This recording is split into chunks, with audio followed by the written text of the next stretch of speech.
안녕하세요. 누구보다 열정 있는 안현수입니다. 자, 우리 와보고 친구들 어떻게 시험이 어땠을까요? 많이 어려웠죠? 네. 최선을 다했고 후회 없는 시험이었길 바랍니다. 자, 매년 제가 와보고 영상을 찍고 있는데요. 그렇기 때문에 보다 전문적으로 좀 더 세세하게 우리가 이번에 출제된 기출 분석 및 그리고 앞으로 어떻게 학습을 전략을 짜야 되는지 소개해 보도록 하겠습니다. 시작해 볼게요. 자, 문항은 총 19개, 항상 똑같은 구성이죠. 객관식 15개의 논술형 내문항. 자, 시험 범위는 집합부터 역함수까지 출제되는데 그 단원별로 문항 분포를 보면 집합은 5문항, 명제는 5문항, 그 안에 절대부등식은 2문항, 그리고 함수는 총 9문항, 좀 많이 출제가 됐죠. 그 안에 세세하게 들어가 보면 여러 가지 함수 2문항, 합성함수 3문항, 역함수 4문항, 그리고 여러 가지 함수와 각각 합성함수에서 가장 어려운 상난이도 문제를 한 문제씩 출제했기 때문에 함수에 좀 비중을 많이 둔 시험지였다라고 보여집니다. 자, 그럼 문항별로 세세하게 살펴보게 되면요. 다음과 같이 번호, 배점, 출제 단원, 출제 유형, 그리고 난이도에 맞게 제 정리해서 표로 만들어 놨습니다. 잠시 영상 멈추시고 자세하게 읽어보면 좋을 것 같습니다. 자, 그래서 살펴보게 됐을 때 보면은 참거짓 판단, 참거짓 판단, 그리고 함수 그래프 추론, 함수 그래프 추론, 함수 그래프 추론 문제들이 대부분 난이도가 제일 어려운 문제들로 출제가 되었고, 난이도에 따라서 구분한 거를 정리해 보면 이번 시험은 다음과 같습니다. 상문제 2개, 중상 6개, 중 6개, 그리고 나머지는 기본. 보다시피 중난이도 이상이 무려 14문제였기 때문에 쉽지 않은 시험지였고 당연히 학생들이 많이 어려워했을 거고 시간도 많이 부족했을 겁니다. 그러면 작년 시험지랑 비교를 해보게 되면 난이도는 거의 동일하게 유지가 되었고 차이점은 킬러 문항이 하나가 삭제가 되었다는 걸 볼 수 있습니다. 자, 따라서 정리해보면 24년 내내 진행된 3번의 시험에서 의미 없는 킬러 문항은 삭제가 되었습니다. 그래서 앞으로 남은 한 시험에서도 킬러 문항은 출제되지 않을 것 같습니다. 자, 그리고 이번 시험의 특징은 참거짓 판단하는 문제를 다수 출제를 했고, 그리고 함수 그래프를 추론해서 풀어야 되는 문제들이 다수 어렵게 출제가 됐습니다. 따라서 그냥 참거짓을 판단하는 게 OX가 아니라 우리가 기억, 니은, 디귿 보기에서 맞는 거 O, 아닌 거 X에서 골라내야 됐기 때문에 오답 확률이 당연히 증가했을 거고요. 그리고 함수 그래프 추론해서 끝나는 게 아니라 함수 그래프를 추론한 다음에 그래프를 그려서 조건에 맞게끔 답을 구해야 되기 때문에 시간이 매우 부족했을 거라고 여겨지는 시험지였습니다. 자, 다음으로 넘어가 보면 기본과 중난이도는 큰 변화는 없었다. 자, 그래서 제가 나름대로 1등급을 맞기 위해서 맞춰야 되는 문제들을 구성해 봤고, 그리고 뒤에 나오겠지만 2등급을 맞기 위해서 맞아야 되는 문제들을 한번 분석해 보았습니다. 자, 1등급 변별 문제인데요. 보다시피 다음과 같이 6개를 선정했고 이 중에 적어도 2-3개 정도는 맞춰줘야지 안정적으로 1등급이 되었지 않았을까라고 생각을 합니다. 근데 실제 학생들이 굉장히 어려웠을 것 같아요. 보면은 체크된 문제들을 보면 역시나 아까 말한 대로 판단, 추론, 참 어렵죠. 자, 이거를 제가 배점을 다 더해봤는데 약 35점 정도 되더라고요.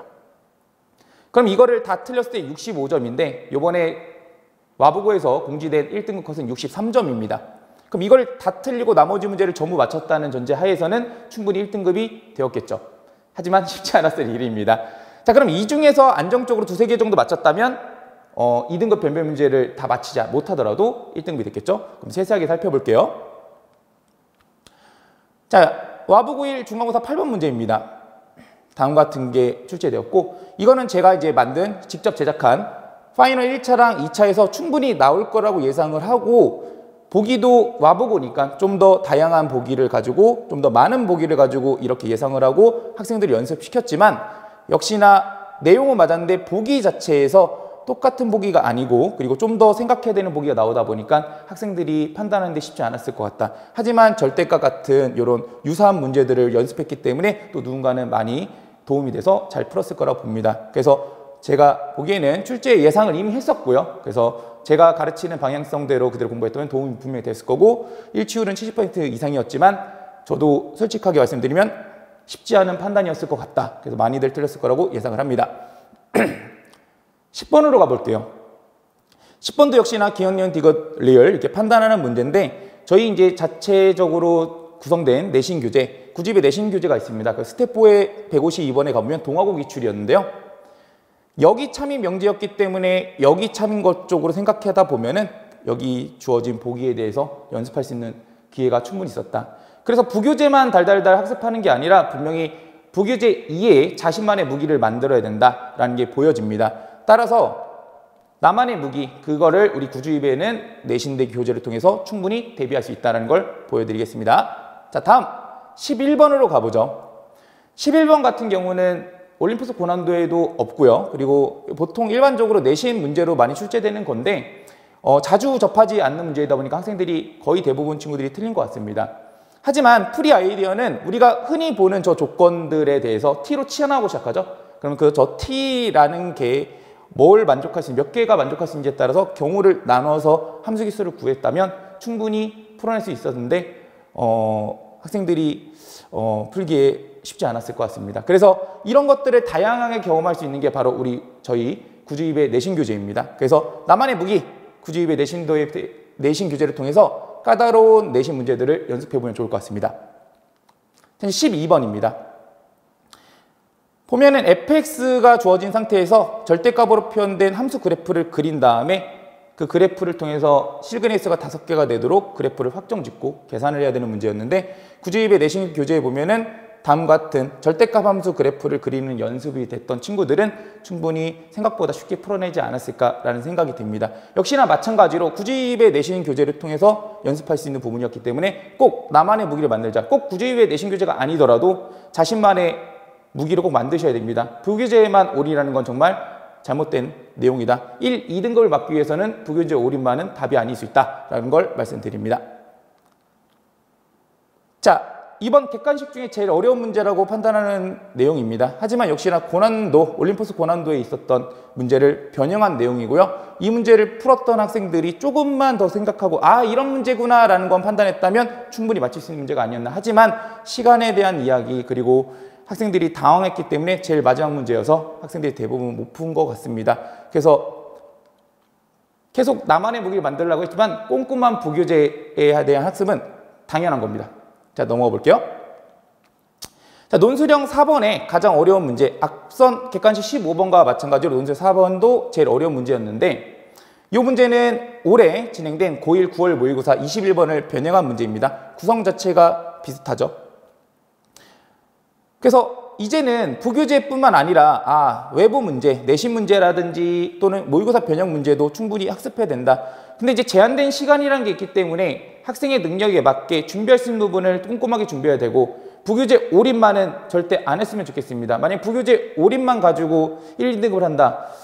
쉽지 않을 거라고 생각이 들고요. 따라서 부교재 올인은 금물, 대신에 알파를 준비하자. 플러스 알파를 준비하는 과정에서 잘 모르겠다면 구주입의 내신 과정을 충실하게 따라오면 되겠습니다. 자, 그래서 1등급 변별 문제를 다 다뤄보았는데요.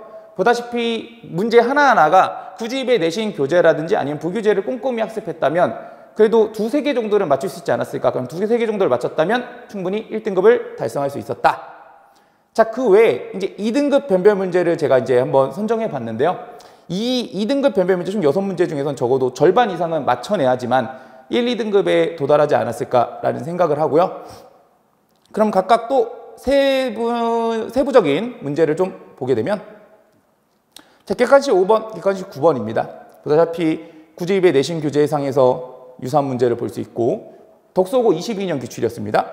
그리고 와부 1차 역시나 15번, 바로 시험 직전에 풀게 되는 파이널 모의고사에서도 똑같은 문제를 거의 적중을 시켰습니다. 그래서 충분히 충실하게 공부만 했다면 이런 문제들은 가볍게 맞출 수 있지 않았을까, 맞춰야 되는 문제라고 보여지고요.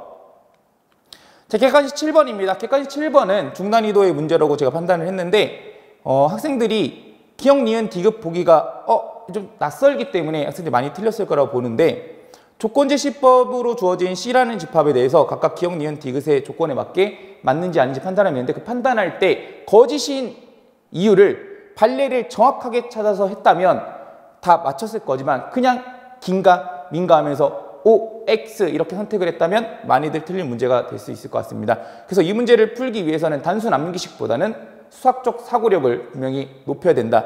그래서 수학 내적 실력을 높여야 된다. 단순 암기식 학습은 안 된다라는 걸 말씀드리겠습니다. 자, 넘어갈게요.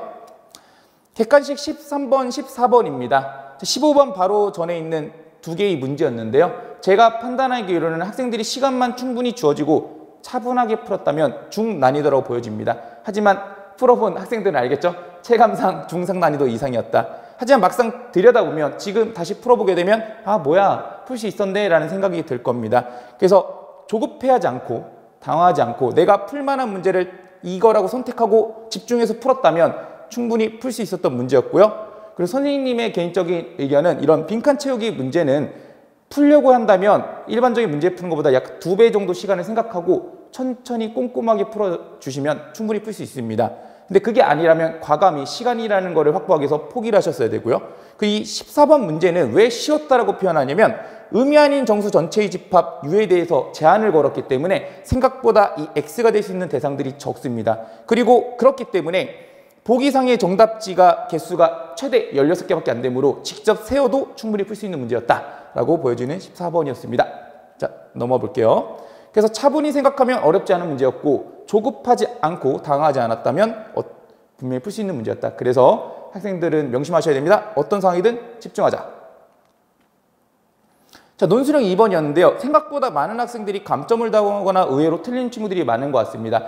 그냥 흔한 빈출 문제고요. 단 낯선 지점은 뭐냐면 보통의 일반적인 문제에서는 A라는 집합의 원소, B라는 집합의 원소의 개수가 상수로 주어져 있고 그리고 교집합에 대한 최대 최소를 구하는 문제가 보통 출제가 되는데 여기에서는 원소의 개수뿐만 아니라 교집합의 원소의 개수 또한 미지수로 표현했기 때문에 좀 어려워했던 것 같습니다. 아니면 낯설어했던 것 같습니다. 하지만 본인이 원래 풀듯이 이 유형 문제를 풀듯이 풀었다면 X랑 Y에 대한 조건이 잘 나왔을 거고 그거를 가지고 X-15 곱하기 Y의 최대값을 구했다면 생각보다 쉬운, 어렵지 않은 문제였습니다. 그래서 당황하지 말자.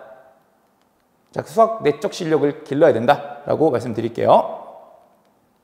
자, 이렇게 1등급 변별 문제 그리고 2등급 변별 문제를 살펴보았는데요. 결국엔 와부고에서 좋은 결과를 막기 위해서 어떻게 해야 되느냐라고 했을 때 일단 출제 경향 자체는 의미 없는 킬러 문제는 삭제되었고 그리고 꾸준한 부교재와 연계성을 갖고 있기 때문에 부교재는 꼼꼼히 공부해야 되고 그 외에 지금 보다시피 일반적인 고난도 내신 문제라든지 아니면 모의고사 기출변형 문제가 등장했으므로 나만의 무기를 만들어야 됐다는 것을 누구나 다 생각할 수 있었을 겁니다. 자, 그래서 제가 생각하기에는 제일 중요한 건 수학 내적 실력 기르기입니다. 수학 내적 실력 기르기가 뭐야 라고 할 수 있는데 첫 번째로는 문제를 선별하는 능력을 기르셔야 됩니다. 내가 지금 학습한 수준으로 풀 수 있는 문제인지 아닌지. 그래서 1등급 변별 문제, 2등급 변별 문제를 제가 말씀드린 이유는 본인이 1등급 변별 문제에서 과감히 버릴 문제는 버리고 자기가 맞출 것만 충분히 맞췄다면 아까 보다시피 1등급 컷이 63점, 2등급 컷이 학교에서 공지된 대로 55점이기 때문에 충분히 2등급 이내에 들어갈 수 있었다. 그 두 번째로는 어떤 상황이든 조급해하지 말고 내가 딱 풀만한 문제라고 생각을 했다면 당황하지 않고 집중해서 문제를 풀면 충분히 좋은 결과를 낼 수 있다. 그래서 그거를 저는 수학 내적 실력을 기르자라고 표현을 했습니다. 자, 꼼꼼한 부교재 학습은 말할 것도 없이 당연한 거고요. 근데 부교재만 학습했을 때는 최대치가 2등급이라고 저는 평가를 합니다. 보통 2등급이라고 하지만 일반적으로 3, 4등급 친구들이 되겠고요. 그래서 1, 2등급을 안정적으로 막기 위해서는 부교재 학습 플러스 나만의 무기를 만들자. 그게 구제입의 입장에서는 구제입의 내신 교재를 충실히 하면 충분하겠습니다. 자, 그래서 이제 다음 시험인 기말고사를 예측해보면 보다시피 아까 올해 출제된, 지금 출제된 문제 난이도랑 똑같은 구성을 취하고 있습니다. 킬러는 사라질 거고요. 그럼 결국엔 이 정도 난이도가 그대로 출제된다고 예상을 해야 되고 그럼 그랬을 때 제가 말씀드린 대로 1등급 변별 문제, 2등급 변별 문제에서 내가 풀 수 있는 건 확실히 풀고 풀 수 없는 건 과감히 버리면서 내가 맞출 수 있는 점수 한 최대한만 맞았다면 분명히 1, 2등급 이내의 점수로 좋은 결과를 받을 수 있을 겁니다. 자, 그래서 구제입의 내신 대비 과정은 다음과 같습니다. 일단 평가 클리닉토에서 본인의 약점을 점검하게 되고요. 그리고 지역 기출뿐만 아니라 강남권의 기출들을 풀어볼 수 있는 구제입의 자체 내신 교재인 포커스온. 그리고 그냥 문제만 풀다 보면 내가 어느 정도 실력이 될 수 있는지 모르니까 중간 점검할 수 있는 내신 디펜스. 내신 디펜스 결과를 가지고 앞으로 남은 12월까지 기말고사까지 남은 기간 동안 부족한 부분을 약점을 보완할 수 있게끔 당연히 개별 상담 그리고 방법, 대책을 제시하게 되고요. 그리고 지역의 기출 문제들을 당연히 실전적으로 연습할 수 있게끔 지기타파 또는 지교타파를 통해서 연습할 수 있게 만들고요.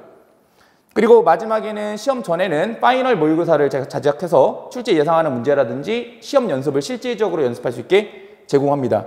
그리고 직전 대비 때 얼마 전에도 바로 직전 대비가 진행됐는데 직전 대비 때 본인의 약점을 파악해주고 그 해당하는 부분을 보완할 수 있게 직접적으로 다이렉트로 하고 시간 관리 및 직전 대비에서 또 세세하게 피드백을 해주게 됩니다.